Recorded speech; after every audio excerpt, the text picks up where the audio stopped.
পাড়ায় পাড়ায়, রাস্তাঘাটে, বাসে, ট্রামে, চায়ের থেকে সর্বত্র এখন একটাই আলোচনা, SIR, special intensive revision of electoral Rolle's. মিডিয়ার কল্যাণে বলুন বা বন্ধু বান্ধবের কল্যাণে বা পরিবারের কারোর কথায় আপনিও ইতিমধ্যেই কিন্তু এই শব্দটা বেশ কয়েকবার শুনে ফেলেছেন। আজ অর্থাৎ 27শে October 2025 election commission of India কিন্তু ঘোষণা করে দিল আগামীকাল থেকে অর্থাৎ 28শে অক্টোবর 2025 থেকে পশ্চিমবঙ্গ সহ 12 রাজ্যে এসআইআর চালু হতে চলেছে। এই এসআইআর অর্থাৎ special intensive revision of electoral রোলসটা আসলে কি, বা ভারতবর্ষের কেন্দ্রীয় সরকার থেকে কি বলা হচ্ছে, বা বিরোধীরা কি দাবি করছে, ইত্যাদি বিষয়ে একটু ছোট সংক্ষেপে আলোচনা আমরা করব। কিন্তু সবার আগে বলে রাখি, এটি একটি প্রশাসনিক পদক্ষেপ বলা হলেও এটির রাজনৈতিক গুরুত্ব কিন্তু মারাত্মক, বিশেষ করে বর্তমান পরিস্থিতিতে। তার কারণ 2026 সাল অর্থাৎ আগামী বছর, তার শুরুর দিকেই কিন্তু আছে ভারতবর্ষের পাঁচটি রাজ্যের বিধানসভা নির্বাচন। সর্বপ্রথম যেটা বলতে হয় সেটা হলো কেন্দ্রীয় সরকার বা ইলেকশন কমিশন অফ ইন্ডিয়া, এরা কি বলছে? এদের বক্তব্য এসআইআরটা বিরাট কিছু নয়, ভয় পাওয়ার কিচ্ছু নেই। এর মাধ্যমে শুধুমাত্র দীর্ঘদিন ধরে ভোটার তালিকা যেটা সংশোধন হয়নি, বহু মৃত ব্যক্তির নাম থেকে গেছে, বহু ক্ষেত্রে একই ব্যক্তি স্থানান্তরিত হওয়ার পরেও দু জায়গায় তার নাম থেকে গেছে, এই সমস্ত বিষয়গুলোকে সংশোধন করে একটি নতুন ভোটার তালিকা তৈরি করা, এটাই এসআইআর। আচ্ছা, আমরা তো সকলেই জানি যে প্রত্যেকবার ভোট আসে এবং ভোটকে কেন্দ্র করে এই ভোটার তালিকা নতুন করে সংশোধন করা হয়, বহু মৃত ব্যক্তিদের নাম বাদ যায়, বহু নতুন ভোটারদের সংযোজন করা হয়। তাহলে এটা এমন কি নতুন হলো যার জন্য এত শোরগোল? তার কারণ এবার ইলেকশন কমিশন অফ ইন্ডিয়া কিন্তু একটা নতুন কথা বলেছে, সেটা হলো এই এসআইআর এর মাধ্যমে আমাদের ভোটার তালিকায় থাকা অবৈধ যারা নাগরিক আছে বা আমাদের পার্শ্ববর্তী রাষ্ট্র থেকে আসা অনুপ্রবেশকারী যারা আছে, যারা ভারতীয় নয়, তাদেরকে চিহ্নিত করা হবে এবং তাদেরকে ভোটার লিস্ট থেকে বাদ দেওয়া হবে। এসব তো গেল সরকারি কথা, যা শুনতে সর্বদাই ভালো, কিন্তু সংশয়ের কথা, সেখানে উঠছে বিস্তর প্রশ্ন।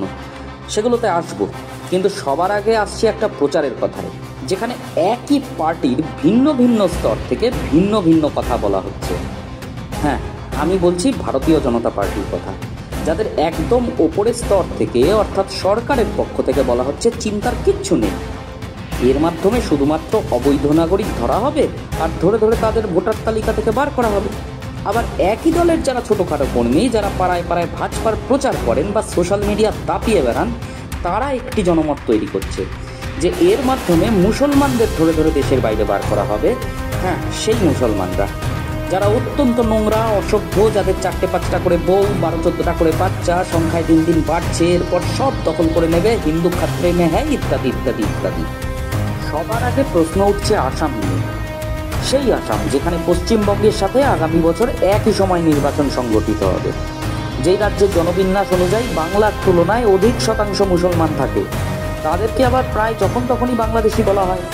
তাহলে নির্বাচন কমিশন কেন আসামেও এসআইআর এর নির্দেশ দিল না? একাধারে বাংলাদেশি আবার মুসলমান, এদের ধরে ধরে বের করার এর থেকে বড় সুযোগ কি আর আসবে? তাহলে কেন আসামকে বাদ দেওয়া হলো? প্রশ্ন তো উঠবেই যে সে রাজ্যে বর্তমানে বিজেপির সরকার ক্ষমতায়, আর নিজেদের হিসেব করা ভোট ব্যাংকে ঘেঁটে ফেলতে তারা নারাজ। এর আগে এনআরসি ইমপ্লিমেন্ট করতে গিয়ে যেখানে অধিক সংখ্যক হিন্দু বাঙালিকে বিপদে পড়তে হয়েছে, মৃত্যুর তালিকাতেও 90% হিন্দু বাঙালি, গোটা দেশের কাছে নাক কাটা গিয়েছিল বিজেপির। তাই আর সে বিপাকে পড়তে আসাম বিজেপির রাজ্য নেতৃত্ব অন্তত রাজি হবেন না। আচ্ছা, আপনার কি এটা মনে হয় না যে প্রকৃত অনুপ্রবেশকারী যারা, তারা অনেক বেশি প্রস্তুতি নিয়ে এসেছেন? তাদেরকে ধরা এতটা সহজ হবে না। সেটা উপলব্ধি করার জন্য তো বিরাট কোনো রাজনৈতিক বিশেষজ্ঞ হতে হয় না। বাংলাদেশ থেকে অনুপ্রবেশকারীদের কথা যেটা বলা হচ্ছে, বাস্তবে সেক্ষেত্রে কিন্তু মুসলমান নাম মাত্র। কারণ আমরা সকলেই জানি বাংলাদেশের মুসলমান সাম্প্রদায়িকতার হিংসার বলি হয়েছে কিন্তু হিন্দুরা। কারণ মুসলমানদের বাংলাদেশ ছেড়ে আসার সেরকম কোনো দায় নেই, ওখানকার সমাজে তাদের প্রভাব প্রতিপত্তি বেশি। আর আর্থিক কারণ বা বেশি রোজগার করার জন্য যে মুসলমানরা এপারে এসেছে, তাদের সংখ্যা নিতান্তই কম। আবার ওপারের হিন্দুদের মধ্যে যারা বিত্তশালী, তারা বহু আগেই এপারে চলে এসেছেন। পরবর্তীতে যারা এসেছেন তারা ছিলেন আর্থিকভাবে দুর্বল, তাদের মধ্যে অনেকটা অংশই এখনও দারিদ্র্য সীমার মধ্যে জীবনযাপন করে। এদের সকলের কাছে সমস্ত কাগজপত্র সঠিকভাবে পাওয়া যাবে অথবা ভোটার তালিকায় নাম অবশ্যই থাকবে, এটা আশা করা যায় না। তাই এই এসআইআর এর ফলে মুসলমান বেআইনি অনুপ্রবেশকারী কতজন ধরা পড়বে জানা নেই, কিন্তু তার চেয়ে বিপুল সংখ্যক প্রান্তিক বাঙালি হিন্দু, বিশেষ করে যারা উদ্বাস্তু হিন্দু, তারা বিপদে পড়বেন। এবার প্রশ্ন হলো, এইসব প্রস্তুতি ছাড়া তড়িঘড়ি বাংলায় এসআইআর কেন? দেখুন, এই রাজ্যের শেষ পঞ্চায়েত নির্বাচনে রাজ্য পুলিশ দিয়ে ভোট হওয়ায় শাসক তৃণমূল নিজেদের ইচ্ছা মতো ভোট করেছে এবং বহু আসনেই তারা বিনা প্রতিদ্বন্দ্বিতায় জয়লাভও করেছে, ঠিক যেমনভাবে ত্রিপুরাতে শাসক বিজেপি এবং সেখানকার শেষ পঞ্চায়েত নির্বাচনে প্রায় 80% আসনে তারা বিনা প্রতিদ্বন্দ্বিতায় জয়লাভ করেছে। কিন্তু এই রাজ্যের 2024 লোকসভা নির্বাচনে চিত্রটা কিন্তু আলাদা ছিল। দেশের মধ্যে সর্বোচ্চ অর্থাৎ কাশ্মীরের থেকেও বেশি সংখ্যক কেন্দ্রীয় বাহিনী দিয়ে এই রাজ্যের ভোট করা হয়েছে। বলা হয়েছিল বাংলার অবস্থা নাকি কাশ্মীরের থেকেও খারাপ, যে কোনো দিন মুসলমানরা সারা বাংলা দখল করে নেবে। তা সত্ত্বেও শুভেন্দু অধিকারী নেতৃত্বাধীন রাজ্য বিজেপি অত্যন্ত খারাপ ফল করে। রিপোর্ট কার্ড খারাপ হলেও নিজের জায়গা ধরে রাখতে তাই শুভেন্দু অধিকারী বারবার এই ফলাফলের জন্য বিজেপির কেন্দ্রীয় নেতৃত্বের কাছে এই রাজ্যের অনুপ্রবেশকারী বাংলাদেশি মুসলমানদের ভোটের অজুহাত খাড়া করেন এবং কেন্দ্রীয় নেতৃত্বও অধিকারী বাবুর এই অজুহাতকেই স্বীকৃতি দিয়ে এই পদক্ষেপ নিয়েছে। বস্তুত 26 সালের 5 রাজ্যের বিধানসভা নির্বাচনে তামিলনাড়ু বা কেরলের মতো দক্ষিণ ভারতীয় রাজ্যগুলোতে বিজেপির জয়লাভের কোনো সুযোগই নেই। পড়ে থাকলো শুধু বাংলা ও আসাম। আসামের মাটিতে এনআরসির দৌলতে বিজেপির এমন অবস্থা যে সেখানে এবার এসআইআর এর মতো আবার নাগরিকত্ব সম্পর্কিত কোনো পদক্ষেপ নিলে সেখানকার গদি চলে যেতে পারে। তাই শেষমেশ পশ্চিমবঙ্গ। বাংলার সাথে বাকি যে রাজ্যগুলোর নাম নেওয়া হচ্ছে তাদের মধ্যে এসআইআর নিয়ে তেমন একটা মাথা ব্যথা নেই, কারণ দেশভাগের যন্ত্রণা তাদের আজকে বয়ে বেড়াতে হচ্ছে না, বা সরকারিভাবে সম্পত্তি বিনিময়ের মতো কোনো ব্যবস্থা না করেই সরকার সেখানে দায় ঝেড়ে ফেলেনি। তাই যত জটিলতা এবং ছেলেখেলা বাংলাকে নিয়ে। বিভিন্ন নির্বাচনের আগে করা সমীক্ষাগুলোর হিসাব বলছে পশ্চিমবঙ্গের মাটিতে জনবিন্যাস অনুযায়ী বাংলা ভাষার মানুষের সংখ্যার তুলনায় অবাংলা বলা মানুষের সংখ্যার বৃদ্ধি বেশি। তাহলে সেই হিসাবে যদি কোটি কোটি মুসলমান বাংলাদেশের থেকে কাঁটা তার টপকে এই বাংলায় সাম্প্রতিককালে এসে ঢুকেই পড়ে, তাহলে তো নিশ্চিতভাবে ধরে নিতে হবে যে পশ্চিমবঙ্গে বাঙালি জনসংখ্যা ব্যাপক হারে বৃদ্ধি পেয়েছে গত কয়েক বছরে অন্তত। কিন্তু এটা আমরা স্বাভাবিকভাবে দেখতে পাই যে আমাদের বাংলার বিভিন্ন শহর, মফস্বল, এমনকি গ্রামেও এমন এলাকা পাওয়া যায় না যেখানে আগের তুলনায় এখন বেশি বাংলা শোনা যাচ্ছে। উল্টে এরকম এলাকা বারবার চোখে পড়ে যেখানে আগের তুলনায় বাংলা ভাষা কম শোনা যায়, অবাঙালির সংখ্যা অনেক বেশি দেখা যায়, এমনকি স্থানীয় বিভিন্ন উৎসবে অবাঙালি সংস্কৃতি বেশি চোখে পড়ে। শুধু তাই নয়, বাংলার রাজনৈতিক দলগুলোও এই বাস্তবতাকে জেনেই দিন দিন নিজেদের নির্বাচনের প্রার্থী হিসাবে বহু অবাঙালি মুখকে সামনে এনে দাঁড় করায়। আবার এদের মধ্যেই অনেকে অন্য রাজ্য থেকে আসা। শাসক দল তৃণমূল কংগ্রেস এই ব্যাপারে একদমই পিছিয়ে নেই। এবার চিন্তা করুন পিছিয়ে পড়া বা সমাজের নিম্নবর্গীয় হিন্দুদের কথা, যেমন মতুয়া সম্প্রদায়, সাঁওতাল, রাজবংশী, কোচ, যাদের নিয়ে এই রাজ্যে সর্বদাই চলে নাম্বার পলিটিক্স বা অঙ্কের রাজনীতি। এদের মধ্যে জনসংখ্যায় সবথেকে বেশি মতুয়ারা, যারা কিনা শুধু হিন্দু নয়, সামাজিকভাবে একেবারেই নিম্নবর্গীয় হিন্দু, যারা বাংলাদেশের মুসলমান নির্যাতন সইতে না পেরে এই দেশে এসেছেন। এদের মধ্যে অনেকে হয়তো 2002-এর পরে এসেছেন, যার ফলে তাদের দুশ্চিন্তা তো সব থেকে বেশি।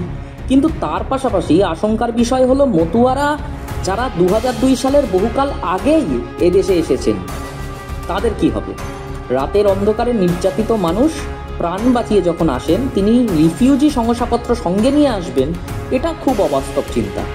তাদের হয়তো আধার কার্ড, ভোটার কার্ডও হয়েছে, কিন্তু এসআইআর এর নিয়ম অনুযায়ী যদি সেই মানুষের ডকুমেন্ট ক্রস চেকিংয়ের সময় তার মা বাবার সমস্ত নথি দেখাতে বলা হয়, তাহলে তারা সেসব কোথায় পাবেন? তাই এই সম্প্রদায়ের মধ্যে নাগরিকত্ব হারানোর ভয় সব থেকে বেশি কাজ করছে। আবার এর সাথে শুরু হয়েছে মিথ্যার বেসাতি এবং রাজনৈতিক স্বার্থ চরিতার্থ করার প্রক্রিয়া। আমি বলছি শান্তনু ঠাকুরের মতো নেতাদের কথা, যারা নাগরিকত্ব পাইয়ে দেওয়ার নামে টাকার বিনিময়ে মতুয়া কার্ড বিলি করে মানুষকে বুঝিয়েছিলেন যে এটাই তার সব থেকে বড় নাগরিকত্বের প্রমাণ। অথচ আজ যখন সেই মানুষরা প্রশ্ন তুলছেন, তখন তাদের মুখে কোনো উত্তর খুঁজে পাওয়া যাচ্ছে না।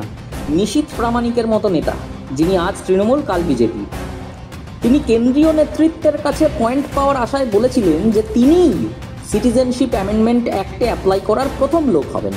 অর্থাৎ কেন্দ্রীয় সরকার দ্বারা প্রদত্ত নাগরিকত্ব তিনি গ্রহণ করবেন। তাহলে কি নিশীথ প্রামাণিক নাগরিক ছিলেন না? কারণ ডবল নাগরিক তো হওয়া যায় না। আবার তিনি নাগরিকই যদি না হন, তাহলে নির্বাচনে জিতে পার্লামেন্টে গিয়ে বিজেপির মন্ত্রিসভার হাফ মন্ত্রী তিনি হলেন কিভাবে? আমরা কি একবারও ভাববো না আমাদের রাজ্যের সাঁওতালদের কথা, যারা যুগ যুগ ধরে এই মাটির অংশ, যাদের বীরত্বের ইতিহাস স্বাধীনতা যুদ্ধের আত্মবলিদানের পাতায় পাতায় ছত্রে ছত্রে খোদাই করা আছে? এই শহরের জীবনযাপন থেকে নিজেদেরকে সরিয়ে নিজেদের বিশ্বাস এবং নিজেদের মূল্যবোধের উপরে দাঁড়িয়ে থাকা সমাজ নিয়েই যাদের সব কিছু, যে কামতাপুরীদের বছরের পর বছর পৃথক রাজ্যের স্বপ্ন দেখিয়ে বাংলাকে ভাগ করার কুরুচিকর লোভ তাঁদের মধ্যে ঢুকিয়ে শুধুমাত্র একটা ভোট ব্যাংক তৈরি করা হয়েছে বিভিন্ন রাজনৈতিক দলের পক্ষ থেকে। এরা আমাদের ভূমিপুত্র, আমাদের মাটির অংশ, আমাদের রক্ত। আমাদের জানা নেই এই প্রক্রিয়ার অন্তিম ফলাফল কি হবে। ধৈর্য ধরে থাকতে হবে সে কটা দিন। একটা কথা মনে রাখবেন, নির্ভুল ভোটার তালিকা তৈরি করা নির্বাচন কমিশনের দায়িত্ব। এতদিন পর্যন্ত যে মানুষরা ভোট দিয়েছেন, যাদের ভোটে আজকে বিজেপি ক্ষমতার শিখরে পৌঁছেছে, তাদেরকেই হঠাৎ করে ভুয়ো ভোটার দাগিয়ে বেনাগরিক করার এই প্রয়াস স্বার্থবিহীন হতে পারে না। নির্বাচন কমিশন ভোটার তালিকা তৈরি করার কাজ করে, কিন্তু রাষ্ট্রের নাগরিক কে আর কে নয় এই সিদ্ধান্ত নেওয়ার অধিকার নির্বাচন কমিশনের নেই।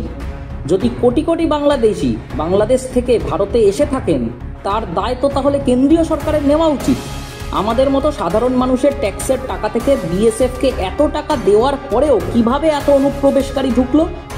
কিভাবে বাংলার ৮০ কিলোমিটার জমি বিএসএফের আওতায় নিয়ে নেওয়ার পরেও রাজ্যে এত বাংলাদেশি এলো? বাংলার সাথে অনেক অসভ্যতা হয়েছে, স্বাধীনতার পর থেকে হয়েছে। বাংলা ভাগ হয়ে যাওয়ার দায় কিন্তু বাংলার মানুষের নয়, বাঙালির নয়। সেই অবিভক্ত বাংলার ভাগ, যার তরুণ আজ পশ্চিমবঙ্গ এবং বাংলাদেশের মাঝে কাঁটাতার, একজন মানুষ যার কোনো ভূমিকাই ছিল না রাষ্ট্রের এই ভাগাভাগিতে, যার উপর বরাবর চলেছে সরকারি বঞ্চনা, যার উপর হয়েছে সাম্প্রদায়িক আক্রমণ, যাকে বছরের পর বছর বিভিন্ন স্বপ্নে বিভোর করে বানানো হয়েছে ভোট ব্যাংক, আজ আবার সেই হিন্দু বাঙালি মানুষকে ভিটেছাড়া করার এই প্রয়াসকে বাঙালি স্বাগত জানাবে না ধিক্কার জানাবে, সেটা সময় বলবে। হ্যাঁ, স্বাধীনতা আন্দোলন যখন চরম সীমায়, তখনও বহু ভারতীয় ছিলেন স্বাধীনতার বিপক্ষে। সূর্য সেনকে ব্রিটিশের হাতে ধরিয়ে দিয়েছিলেন তাঁরই প্রতিবেশী বাঙালি নেত্র সেন। সিপাহী বিদ্রোহে ব্যর্থ হওয়ার উল্লাসে ফেটে পড়েছিল শোভাবাজার রাজবাড়ি। যুগে যুগে ব্রুটাসরাও জন্মায় রক্তবীজের মতো, যারা এই সময় দাঁড়িয়ে এনআরসির ভয়ে আত্মহননকারী এক দুর্বল বাঙালি অর্থাৎ আমাদেরই স্বজাতির প্রদীপবাবুর মৃত্যু নিয়ে উল্লাস করে চলেছে। কিন্তু আশার আলো এর পরেও থেকে যায়। এরপরও সব অন্যায়কে রুখে দিয়ে জয় হয় মানবতার। রাস্তায় নামে সেই আদিম শক্তি, মানুষ, সাধারণ মানুষ। শত স্বার্থপরতার বেড়াজাল টপকে যার বিবেক এখনও টান দেয়। অভয়ার মৃত্যুর পর যে কারণে পরের দিন অফিস থাকা সত্ত্বেও রাত দখল করে সে, সরকারের অন্যায়ের প্রতিবাদে শুধুমাত্র নাগরিক হিসেবে সহনাগরিকের পাশে দাঁড়ানোর জন্যই যে নগরকে ঘেরাও করে আজও। যে কারণে কৃষক আন্দোলন আর শুধু কৃষকের থাকে না, ছাত্র যুব মধ্যবিত্ত সকলেই সেই ব্যারিকেডের ডাকে সাড়া দেয়, যে ব্যারিকেড ডাক পাঠায় জোট বাঁধো, তৈরি হও। স্বপ্ন তাই এখনো দেখতে হবে, টিকে থাকার নয়, বেঁচে থাকার স্বপ্ন। প্রথম শ্রেণীর নাগরিক হয়ে বেঁচে থাকার স্বপ্ন।